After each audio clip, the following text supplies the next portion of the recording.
السلام علیکم۔ پروگرام آئینہ کے ساتھ طاہر احمد بھٹی آپ کی خدمت میں حاضر ہے۔ کل آپ کو میں نے ایک وعدہ کیا تھا کہ 65,000 ائمہ کرام، ان کو مریم نواز نے جو اعلان کیا ہے کہ ہم 10 یا 15,000 وظیفہ دیں گے اور پھر بعد میں بڑھا لیں گے اس کے اوپر مولوی فضل الرحمان کی جوتیوں میں انگارے بھر گئے اور وہ بہت چنگاڑیاں نکلیں ان کے منہ سے کہ ہم اس کو جوتے کی نوک پہ رکھتے ہیں۔ تو ان کے جوتے کی نوک پہ رکھنے کی بنیادی وجہ یہ ہے کہ 65,000 مولوی کو پنجاب گورنمنٹ سے جب وظیفہ جائے گا تو مولوی تو چلا گیا سرکاری پے رول پہ، تو جب وہ سرکاری پے رول پہ چلا گیا تو مولوی فضل الرحمان اور اس قبیل اور کماش کے جو دیگر ائمہ کرام ہیں ان کے دائرہ اثر سے اکنامک بینیفٹس کی بنیاد پر وہ باہر نکل گیا یا دور ہٹ گیا۔ کیوں؟ آپ لوگوں میں سے اس وقت کسی کی وفا اسلام کے ساتھ نہیں ہے۔ کٹ مریں گے، آپ صرف بکواس کرتے ہیں۔ آپ کو کوئی ایک تو آپ میں سے کبھی کوئی کٹ کے مرا نہیں ہے، آپ ہمیشہ کاٹ کے مارتے ہیں۔ آج تک حرمت رسول پہ کٹ مریں گے والی بکواس کرنے والے جو ہیں ان میں سے ایک بھی کبھی کٹ کے نہیں مرا، الا ماشاءاللہ ایک دو کو پھانسی ہوئی ہے، غازی علم دین شہید اور ممتاز قادری بھی ان کا شہید رحمت اللہ علیہ، جس پہ اب مزار بن چکا ہے۔ اور ہر دو نے ریٹ پیٹیشن میں مرسی پیٹیشن فائل کی تھی۔ جو کٹ مرنے والے تھے ان کو رحم کی بھیک مانگنے کی کیا ضرورت تھی؟ وہ تو خدا تعالیٰ کے حضور حاضر ہو رہے تھے حضرت صلی اللہ علیہ وسلم کی حرمت پر قربان ہونے کے بعد۔ لہٰذا یہ سارے ڈھونگ ہیں، ڈھکوسلے ہیں۔ ان کا لولی پاپ جو ہے وہ انہی جوہلا کو دیا جا سکتا ہے جن کے پاؤں میں چپلیں ٹوٹی ہوئی ہیں اور ان کے پاس سردیوں کے پراپر کپڑے نہیں ہیں اور نہ آئندہ ہونے کا بھی امکان نظر آ رہا ہے، کیونکہ جو ان کی لیڈرشپ تھی، جنہوں نے پالیسی سازی کرنی تھی، وہ تو امپورٹڈ جیکٹیں پہن رہے ہیں اب، اور یہی جو برانڈڈ جوتے ہیں جوگر ٹائپ وہ اب ان پہ سوئچ اوور کر گئے ہیں، بلکہ ادھر سے کسی اچھے برانڈ کی چپلیں لے کے جاتے ہیں اور پھر وہ چپلیں پہن کے گھوم رہے ہوتے ہیں۔ ڈریس کوڈ کی روح سے وہ بالکل ایک گھٹیا پن ہے کہ آپ کسی کے ہاں جنازے کے افسوس کے لیے گئے ہیں یا کسی بھی ویسے وزٹ پے کرنے کے لیے گئے ہیں تو آپ کھلی چپل پہن کے ان کی طرف چلے گئے، لیکن چونکہ وہ چپل امپورٹڈ ہے، چونکہ وہ چپل باہروں آئی ہے، تے باہروں کتا بھی آ جائے تو بھی سر متھے تھے، اس لیے وہاں معیار کوئی نہیں بچا ہوا۔ اب واپس چلتے ہیں کہ وہ جو 65,000 والا رولا پڑا ہے وہ کیوں ہے۔ یہ بات سچ ہے کہ آؤٹ آف بلو سوتے سے نیند سے اٹھ کے مریم نواز کو خیال نہیں آ گیا، اکھا ملدی پہ او ہو 65,000 مولوی بیچارے جا کوئی حال نہیں کیتی، اس بھی بدنیتی ہے۔ وہ کہتے ہیں کہ چور جو ہے وہ کسی کا ڈگا کھول کے رات کو لے گیا، اور کنکوں کی واڈی کا سیزن تھا جس میں وہ اتنا سڈا نیچے ہوتا ہے جس پہ پاؤں آئے تو کڑک کی آواز آتی ہے، تو وہ بندے کا پاؤں آئے تو اس پہ اوپر تو ڈگا چل کے جا رہا ہو تو ٹک ٹک جلدی وہ بندہ بھی جاگ گیا جس کا ڈگا تھا۔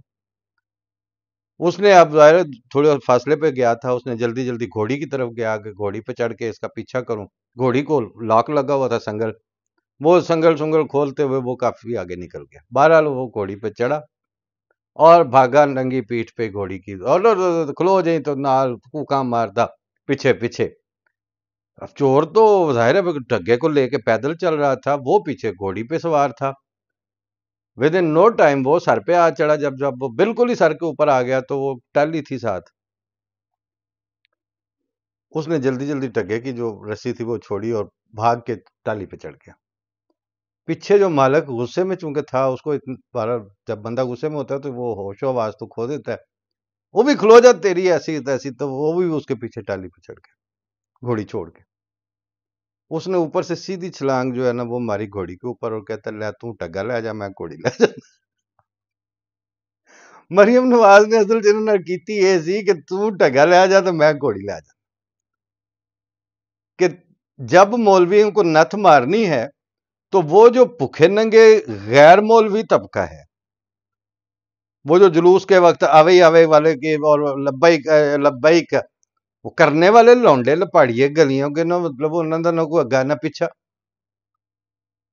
اس نے کہا کہ او تو رکھ لینا، تے جڑے انہاں دا جنہاں دا خطبہ سن دے جو ممبر رسول کے کسٹوڈین، انہاں نو روپیہ 15,000 دینی ہے تے انہاں کتھے جانا ہے اس کے بعد؟ اوقات ان میں سے کسی کی بھی کوئی نہیں ہے، کیونکہ جو فسکل اور فائنینشل بینیفٹ ہے اس کے ساتھ ان کی ریلیجس تاریں جڑی ہوئی ہیں۔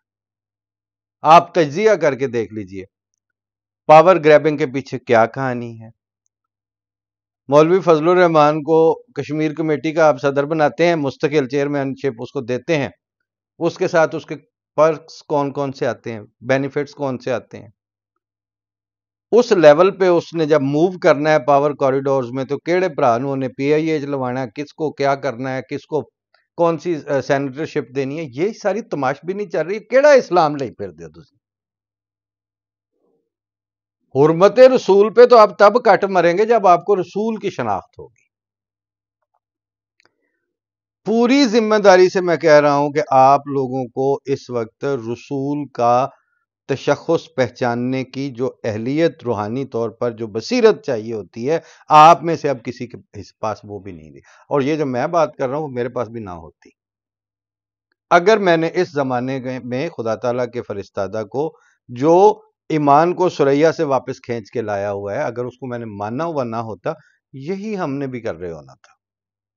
ہم بھی اسی طرح مطلب دو بیٹھ جاتے، پوڈ کاسٹ ہو رہی ہے جی، وہ مذہبی ایشوز کے اوپر بھی اور سماجی بھی، سیاسی پہ بھی، لیکن وہ جو ہے نا کہ ان کی آنکھوں پر پردے ہیں۔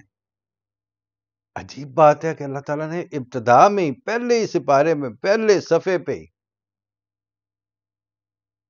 ان کے دلوں کے مرض اور ان کی آنکھوں کے پردوں کا اتنا واضح ذکر کر دیا ہے۔ بچپن میں تو خیر جب ہم پڑھتے تھے گشاوتن تو وہ سب سمجھایا ہی جاتا تھا، گشاوتن گشاوتن، اب پتہ چلا ہے گشاوا ہوتے کیا ہیں، پلے کچھ بھی نہیں ہونا، نام جو ہے وہ نعرے مار مار کے تھا، ہاں ہاں ہاں ہاں جی حرمت رسول، اور اس سسٹم کے نتیجے میں جو میڈیا کھڑا ہوتا ہے، اس کے نتیجے میں جو پولیٹیکل ہیرارکی قائم ہوتی ہے، اس کے نتیجے میں جو ایگزیکٹو اور بیوروکریسی ڈیولپ ہوتی ہے، ایون اس کے نتیجے میں جو پورے سسٹم کی کسٹوڈین جوڈیشری ڈیولپ ہوتی ہے، ساروں کی آنکھوں پہ پردے ہوتے ہیں، سارے کہتے ہیں حساس معاملہ ہے جی، کتھوں احساس ہو گیا، پھوڑا ہے کوئی ختم نبوت ہے کہ پھوڑا نکلیا تھانوں کہ اسے ہاتھ لاؤ تے تسی مرن لگ پیندے؟ حساس معاملہ نہیں ہے، مفادات کی، پاور گریبنگ کی، اپنی ریلیونس کریٹ کرنے کی کوششوں کے سارے مسئلے ہیں، اور اس میں آپ لوگوں نے بدبختی آپ کی یہ ہے کہ آپ نے اس میں رسول اللہ صلی اللہ علیہ وسلم اور ان کے دین کو گھسیٹ کے اس کو بدنام کیا ہے، اور اس کی سزا آپ کو بھگتنی پڑے گی۔ یہ جس آپ بات کرتے ہیں نا بار بار جی، 74 میں جو فیصلہ ہوا تھا جی، ابھی بھی مفتی منیب الرحمان لگا ہوا تھا، خیر وہ بات ڈائگریس ہو جائے گی زیادہ، کہ جی وہ کلمے کا ترجمہ یہ ہے تو فلاں ہے، آخری کے اوپر پر یہ ہو چکا ہے، تھوڑے آخری تسی کول ہی رکھو، تو دسیے تسی ہے کی ہو۔ جب آپ نے یہ فیصلہ کیا تھا اس وقت مرزا ناصر احمد صاحب خلیفۃ المسیح الثالث، تیسرے امام جماعت احمدیہ، انہوں نے کیٹیگوریکلی واضح کر کے آپ کو یہ بتایا تھا کہ آپ لوگوں کے پاس یہ آپشن تھا کہ آپ کو ہم اچھے نہیں لگتے، آپ کو احمدیوں سے ایسے خدا واسطے کا بیر ہے، آپ ہمیں مارتے بھی رہے ہیں، ہمارے گھر بھی جلاتے رہے ہیں، ہمیں گالیاں بھی دیتے رہے، جو آپ کے من میں آتا ہے وہ آپ کرتے چلے جائیں، لیکن آج صلی اللہ علیہ وسلم کے فیصلے کے ساتھ نہ ٹکراؤ۔ آپ نے فرمایا تھا جب آخری زمانے میں یہ بحث اٹھے گی کہ امت کے 73 فرقے ہو جائیں گے اور 73 میں سے 72 ایک طرف اور الجماعت ایک طرف ہوگی، تو آپ صلی اللہ علیہ وسلم نے اس ایک کو نجات یافتہ اور اپنا تائید یافتہ قرار دیا تھا، اور 72 کو فرمایا تھا کلہم فی النار، سب کے سب جہنمی ہوں گے یا جہنم میں ہوں گے یا آگ میں جل رہے ہوں گے، جیسے اختلافات کی بھی آگ ہوتی ہے، الا ملۃ واحدہ، ایک جماعت کے علاوہ۔ آپ کی اسمبلی نے 74 میں بیٹھ کے یہ فیصلہ دیا تھا، آج صلی اللہ علیہ وسلم نے فرمایا جب 73 میں سے 72 اور ایک کی بحث ہوگی تو 72 کو آپ صلی اللہ علیہ وسلم نے جہنمی قرار دے کے ایک کو ناجی قرار دیا تھا، نجات یافتہ۔ آپ نے جواب میں یہ کہا کہ نہیں، اتنی بڑی سپر لیڈز اخباروں میں چھپیں کہ امت کے 72 فرقوں کا اجماع کہ قادیانی کافر ہیں اور غیر مسلم، انا للہ و انا الیہ راجعون۔ یعنی رسول اللہ صلی اللہ علیہ وسلم 72 کو کہہ رہے ہیں، آپ 72 اکٹھے ہو کے کہتے ہیں نہیں ایسی سارے مسلمان ہیں کلے کا۔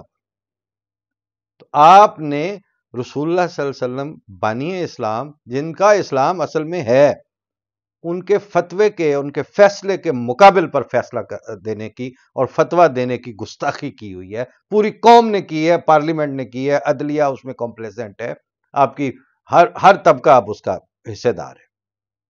بلکہ جس کے پاس پاکستانی شناختی کارڈ ہے غیر احمدی کا، نان احمدی کا، وہ سارے دستخط کرتے ہیں کہ رسول اللہ صلی اللہ علیہ وسلم کا فتویٰ نعوذ باللہ من ذالک غلط تھا اور اسمبلی کا فتویٰ ٹھیک تھا۔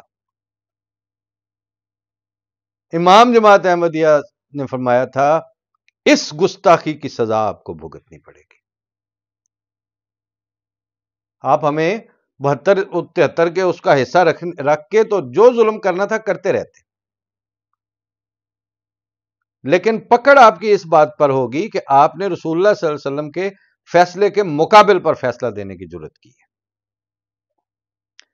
اس طرح کے آپ بد دعائے ہوئے، بدبختی کے مارے ہوئے معاشرت ہیں، اور یہی طبقہ ہے جس کے اندر سے پولیٹیکل سٹینڈز کھڑے ہوتے ہیں، اسی کے اندر سے آپ گدڑ ٹپوشیاں لگاتے ہوئے کبھی کہتے ہیں آج ہم نے یہ فیصلہ کر لیا ہے، اب ہم نے وہ فیصلہ کر لیا ہے، گڈ طالبان ہو گئے، بیڈ طالبان ہو گئے۔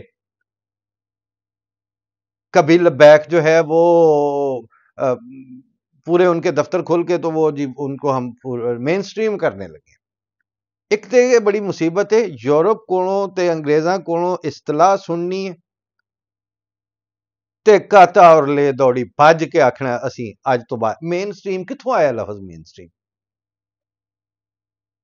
آپ نے ان کو اپنی معاشرت کا حصہ بنانا ہے، لیکن اس کے لیے آپ نے ٹرمینالوجی جو ہے وہ ویسٹ سے لینی ہے، امریکہ سے لینی ہے، اور پھر اسی ٹرمینالوجی کے اوپر ڈھولکیاں بجانی ہیں بیٹھ کے میڈیا پہ۔ اس طرح کے طبقات میں جب مریم نواز کہتی ہے نا کہ میں نے 65,000 اماموں کو وظیفہ دینا ہے، تو انہیں بھی بنیادی طور پہ او دی گھوڑی کھو لی ہے، سدھی انہیں چھال گھوڑی تے ماری تو سا کھیل ہے میں ٹکا توں لے جا۔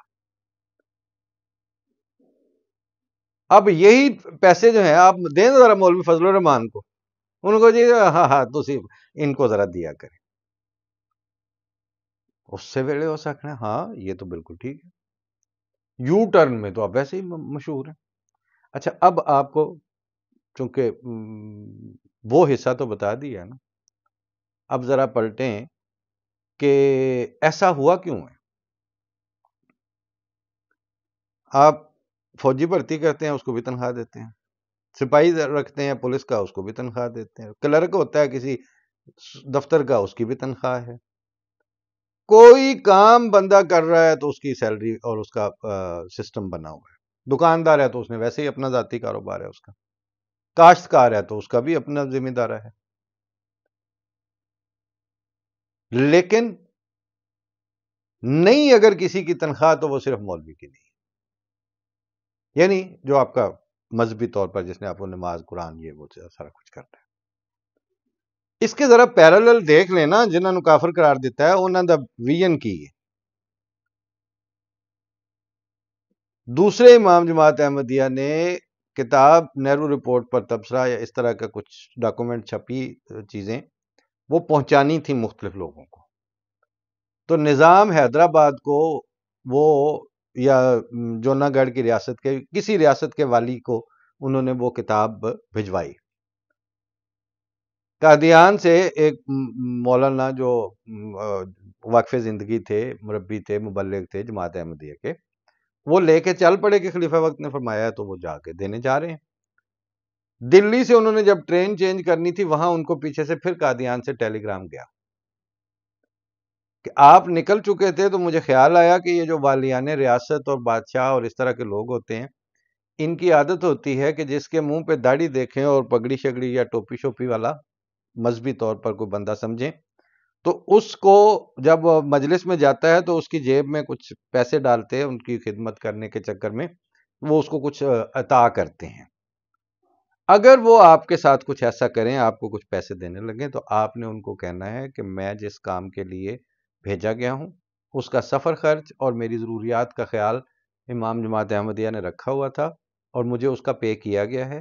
سو اس جو میری ملاقات ہے اس میں آپ کی اس طرح کی کسی پیشکش کو باوجود اور اس بنیاد پر قبول کرنے سے انکار کرتا ہوں. وہ وہاں گئے اور واقعی ایسا ہوا اور انہوں نے واقعی انکار کیا. اب یہ ہے پارٹیشن سے بھی کوئی 20 سال پہلے کی بات.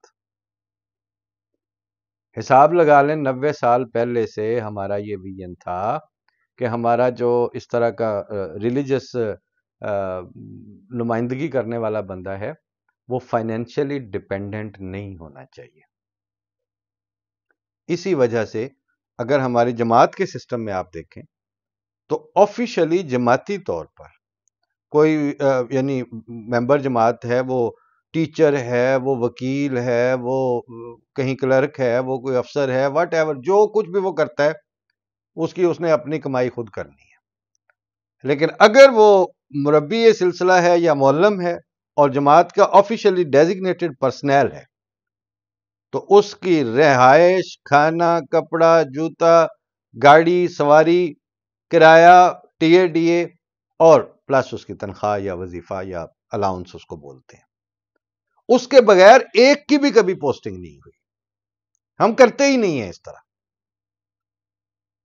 اور کب سے کر رہے ہیں؟ کیونکہ جس دن یہ مولوی جو ہے وہ بندوں کے جن کو اس نے لیڈ کرنا ہے وہ فائنینشلی ان کا ڈیپینڈنٹ ہو گیا. اب مجھے یاد آئے کہ وہ میرے ایک چچا اشتہاری تھے، ساری دنیا نے نام ان کا سنا ہوا ہے، مظفر ان کا نام تھا، مظفری پٹی کر کے. تو وہ ظاہر ہے اشتہاری ان کو 25-30 سال اشتہاری رہے تھے، گاؤں میں بھی آتے تھے، ہم بھی چھٹیوں میں گئے ہوتے تھے. تو تھے ویسے خدا خوفی رکھنے والے بھی تھے، نماز بھی پڑھتے تھے. تو ایک دن ہمارے گھر میں وہ آئے، اس وقت یہ جو چھوٹی رائفل ہوتی ہے نئی نئی کلاشنکوف انٹروڈیوس ہوئی تھی، تو وہ آئے اور انہوں نے وضو کرنا تھا یا ہاتھ دھونے تھے تو میں لوٹے سے پانی ڈال رہا تھا. تو جب بیٹھنے لگے ایسے کر کے تو رائفل انہوں نے یہاں رکھی اور یوں کر کے بیٹھنے لگے تو میں نے ایک لوٹا تو پکڑے، میں کہا بندوق میں نے پھڑا دو، رائفل میں نے پھڑا دو، مطلب تنگ ہو. میں نے یہ کہ چاچا میں نے پھڑا دو. انہوں نے کہا جدوں تک کہ میرے کو میں چاچا، جدوں تیرے کو پھر تو چاچا. میں تو نہیں دینا کسی نے. سو بات یہ ہے کہ جس نے پیسے دینے ہیں وہی چاچا. ہم نے اپنے سسٹم میں جن کو آپ نے امامت کرانی ہے انہوں نے چاچا نہیں بنانا. سسٹم آپ کو تنخواہ دے، آپ کا پورا سسٹم آپ کا مینٹین کرے، جتنے جو گئے اس میں وہ وقت بھی گزرا ہے کہ 6 مہینے کے لیے صدر انجمن کے ملازمین کو دینے کے لیے تنخواہیں نہیں ہوتی تھی. وہ وقت جماعت نے آفیشلی گزارا ہوا ہے. اینج نہیں آ گیا سیدھا کہ ارباں روپیاں دا مطلب تسی بجٹ اناؤنس کر دیندے ہو ہر سال. ہمارے لہجے میں یہ توازن بڑی مشقت کے بعد آیا کئی مزاجوں کے دشت دیکھے، کئی رویوں کی خاک چھانی. ہم گزر کے آئے ہوئے ہیں اس سے، لیکن یہ کام ہم پہلے کر چکے ہیں. اب آپ مکھی پہ مکھی مار رہے ہیں، اب آپ صرف نکالی کر رہے ہیں. وہ جو کل تھا نا بندر اور سور والی، کہ بندر نکالی کرتا ہے نا، اب آپ کے جو مذہبی ہیرارکی ہے اس کے پاس آپشن ہی کوئی نہیں ہے سوائے اس کے کہ وہ نکالیاں کرتا پھر، چاہے وہ تقلید والی نکالی کر لے، چاہے ادھروں جماعت احمدیہ دے سسٹم ویکھ کے تو انہاں دی نکالی کر لے. آخر پر وہ مختار صاحب کی گفتگو نے یہ سارا کٹے کھولے تھے. تو اس پہ میں نے ان کو ایک بات اور بھی کہی تھی. میں نے کہا تھا ہمارا کوئی قصور نہیں ہے، ہم لا الہ الا اللہ محمد رسول اللہ کو ماننے والے ہیں، ہم رسول اللہ صلی اللہ علیہ وسلم ہی کے پیروکار ہیں، ہم قرآن شریف کو ہی اپنی کتاب، آخری کتاب سمجھتے ہیں، اور ہم مرزا غلام احمد قادیانی علیہ السلام کو انہی حضرت صلی اللہ علیہ وسلم کی پیشگوئیوں کا اور پیشخبریوں کا مصداق سمجھتے ہوئے قبول کرتے ہیں. ادروائز قادیان میں پیدا ہونے والے مغلوں نے کوئی کیا تو ضرورت تھی پورے پنجاب اور ہندوستان کے لوگوں کو انہوں نے بیعت کرتے پھرتے؟ نہ، یہ مغلوں کی بیعت نہیں، یہ خدا تعالیٰ کے فرستادہ کے ہاتھ میں ہاتھ دینے کی سعادت حاصل کی ہوئی ہے. لیکن آپ تو یہ بات نہیں مانتے. اب اگر آپ کے پوائنٹ آف ویو سے یہ اگر دیکھنا ہے تو میں کہا ساڈے نال ساری جڑی تسی کت خانہ پایا ہے نا، اس وجہ صرف 100 سال پہلا گل سمجھ جان دی سزا ہے. 100 سال پہلے مرزا صاحب نے فرمایا تھا کہ دین کے لیے حرام ہے اب جنگ اور قتال، اور پھر اس کی تشریح میں نثر میں بھی لکھا کہ جس نے ایک انگریز میاں بیوی گھر سے نکلے ہیں ان کو چھرا مار دیا ہے مذہب کے اختلاف کی بنیاد پر، اس نے ایک حرام کاری مطلب غلط کام کیا ہے. یہ کوئی جہاد نہیں ہے، حرام ہے یہ کرنا. اس طرح تسی اڈ کے پی گئے اور جہاد حرام قرار دے دیتا.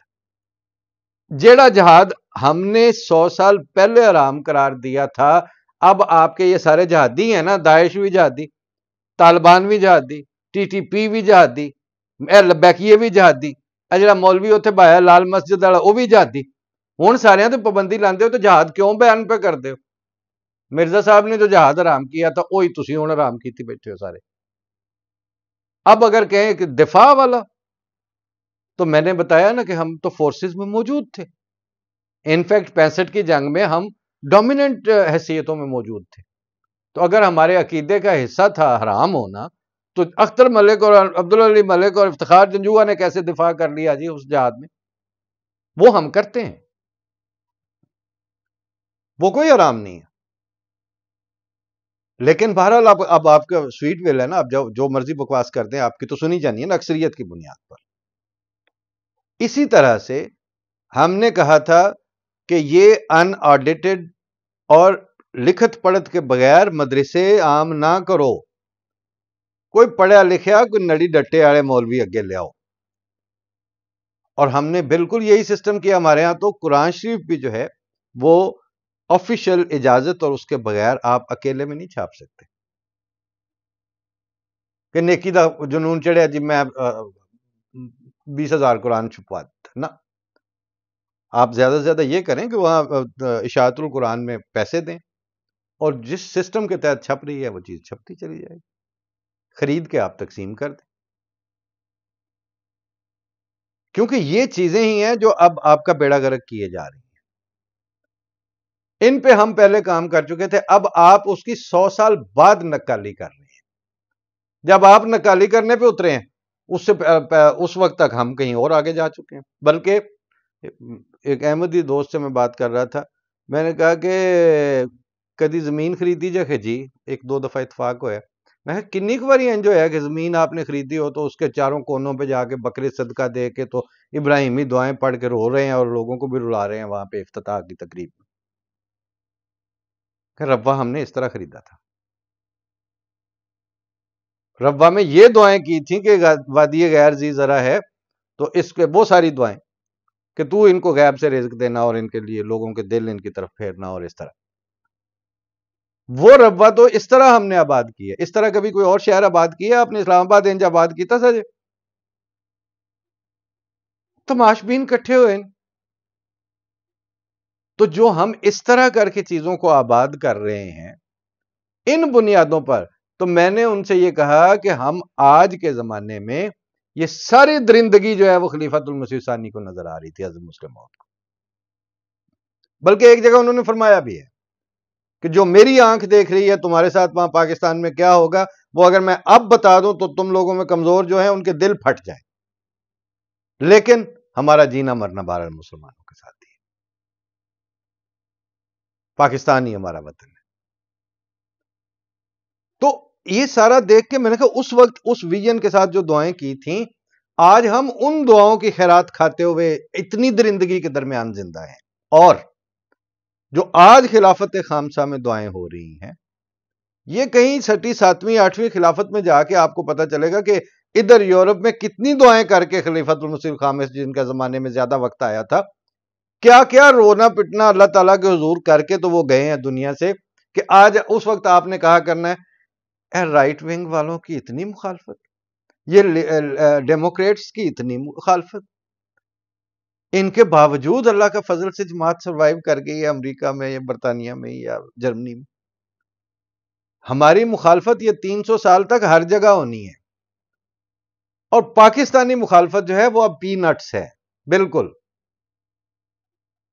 اس کا کچھ نہیں ہے. وہ اس نے تو ہمارے مسلز ڈیولپ کیے ہیں کہ ہم اگلے زمانوں کی مخالفت فیس کر سکیں. اور مسلم موعود کی جو دعائیں تھیں انہوں نے یہاں تک پہنچا دیا، آئندہ بھی چلیں گی، مگر اس زمانے کی جو خلافت میں دعائیں ہو رہی ہیں وہ آگے ہمارے کام آئیں گی.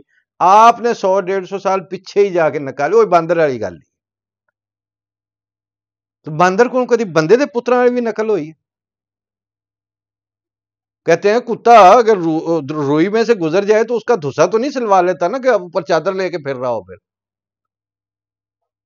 اینا کو جیو تسی. تو چلو آج 65,000 مولویاں والی گل ہو گئی.